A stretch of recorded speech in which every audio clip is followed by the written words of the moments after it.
I'm Karl from ComicsOnline, and I really don't know where to start. What can you guys tell me about your characters? What can you tell us about your character, Keely? What can you say? She's very angry. Yeah, she looks very angry in the poster. She's not happy. That was Well, she has a right to in be. between takes. Yeah, She yeah. was just not happy. It's cold. She was bloody. Yeah. I think that it's sort of, I think the band of us are sort of unhappy, damaged people who have had really traumatic events happen to them that lead them to have to go and hunt out vampires and kill them. Yeah, we're all out for our own revenge, for our own losses. You know, it's really a revenge story. Absolutely, yeah. I mean, she's like the victim of this Holocaust, the lone survivor of this entire town wiped out. And we advance the sort of aggressive cause. What were you going to say? Should I quit while I was ahead? I'm familiar with each of you in bits and pieces. Texas Chainsaw Massacre at the beginning, amazing. Thanks. Unfortunately, I know you from The Glades and Related. Oh, that's Oh funny. wow. I got a little insight into your Will you watch it? TV watching. Yeah. And the characters your characters that stand out to me, Billy Walsh and Vince from Burn Notice. Oh wow. I'm eclectic. Yeah. Do you bring any of those characters into yours? I mean, are we going to see another Vince from Burn Notice, an over-the-top, rush in, kick button, take names, or? Wow, I'm learning a lot about you, Reese. No, this character is, it was a nice change for me because he's sort of like, he's very caring, you know, and it's an interesting dynamic because the action hero in the movie is Stella, and she's this sort of like very aggressive, angry, you know, kill first, ask questions later type of person, and he becomes this sort of like the caring figure in the movie, and He's very quiet in the movie. he's Subtle. So it's nice to watch. Yeah. But I stereotype. I walk in figuring I'm expecting Yeah. Billy Walsh from Entourage, you know, yelling and screaming and demanding, and very quiet. It's very interesting. How do you set up for a role like that? For which? Like Vince on Burn Notice or Billy, you know, does it allow you to get to release your inner beast? You know, everyone's got to do it, right? At some point. So it's fun to be able to do it for a living. Right? Yeah. I mean, you know. It's our own therapy in a way. I mean, I go out in the backyard and mow grass, but by the way, I wait 3 Aggressively. weeks. You gotta get it out. I wait 3 weeks, so it's Yeah. pretty tough. Yeah. What do you use, a push mower? I have been known to. Or a scythe? My wife won't let me machete. have anything sharp. and No, pointy. okay. Are you guys happy with this movie? Yeah. I know I've read that you were hoping to play Stella in the first one. Are you happy with getting it now? Yeah, it was actually really fortunate for me to be able to play her because I was a little heartbroken.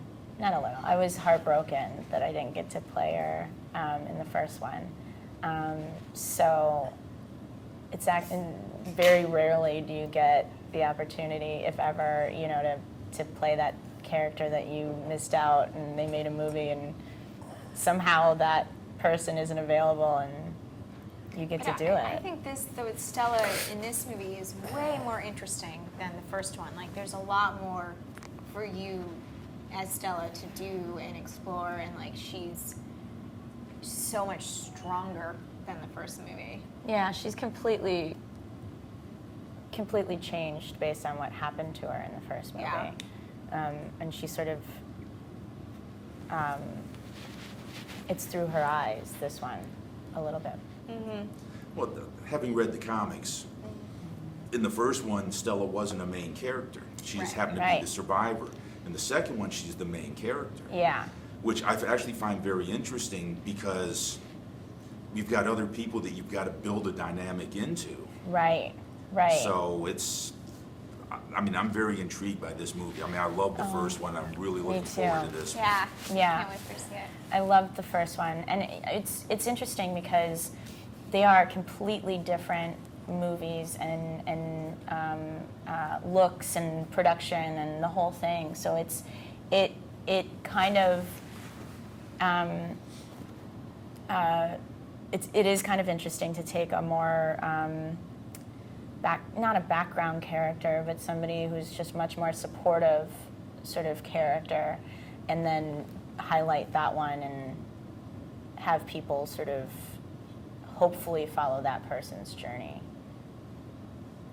Now, have you guys read the comics?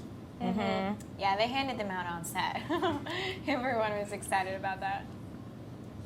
Free comics, you gotta love that. Yeah, exactly. One more question. Will you guys come back in a third one if there's one? Absolutely. I would love to.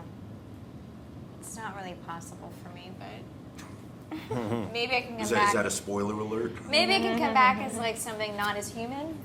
That's possible. Yeah, it's possible. They took. There's a certain changes they took, on this that they changed from the comics. So looking at the third comic is not necessarily an indication of what would take place necessarily in the third one. But I'd be interested to see what happens. Great. Yay. Well, thank you guys. Thank you. I don't know where to start. Although I have to say, I love the book. Read it when it came. As a matter of fact, I owned a comic store when it came out. So I read it and I love the concept. Yeah. 2 reasons. It was the beginning of the pretty vampire, the tortured soul, and you brought out the ugly, mean predator, and it's just I just love that. It was just such a cool concept. Yeah. Hey, let's take a vacation in Alaska. How do you feel that the first movie did it do justice? I think it did. We're really proud of the film, and I think a great credit goes in the original film to the original director David Slade and the writer Brian Nelson. They felt it was really important to stay true to the graphic novel, and from the look of the film that was kind of set from the art of Ben Templesmith and the story of Steve Niles, I think that carried through, and it really gave us a great jumping off point from that movie to go into Dark Days. Yeah, that was my thought. I mean, it was, you're always wary of comic movies, but it just came across just so beautiful. And the casting was amazing and everything, and so many, but they're so ugly, they're vampires. So I'm glad you're happy with it. Now how about this one? Does this one carry on the same? Are you as happy with this one as you were with the first one? Absolutely. I think we had a great challenge going into this to try to match that level. And what was nice is that we had a kind of an exciting place to start with having the second book in the graphic novel series, Dark Days, to go from, to build from. And it made it a true continuation of the story, which I think really helped. And then having Ben come aboard to direct this, he really kind of set the bar going into the production of saying, this movie's got to go hand in hand with the first, and I think it does. I think I'm really excited for people to see it. Sort of like the first Halloween and the second Halloween, how they joined together so well, and that's what I liked about this one is you're going back to Stella on her crusade, and it's just I just made. Now, how do you feel about it? Well, I'm thrilled about it. I'm glad that everybody seems really excited about it, and it was a tricky task, as you mentioned. We pick up Stella's Crusade right where the last story left off, except now we have a new actress because Melissa George wasn't available to do this film. But thought it actually worked out great because Keely Sanchez is an incredibly talented actress who we both feel is definitely on the rise, and she was just wonderful to work with and really just embodied that role. And at the same time, Stella in Dark Days is a much different character than she was in the first film. She's gone through something of a transformation, so it's almost appropriate that it's a different actress. It's sort of, in an existential way, it works well. Cool. Any surprises? During production, or? Actually, yeah.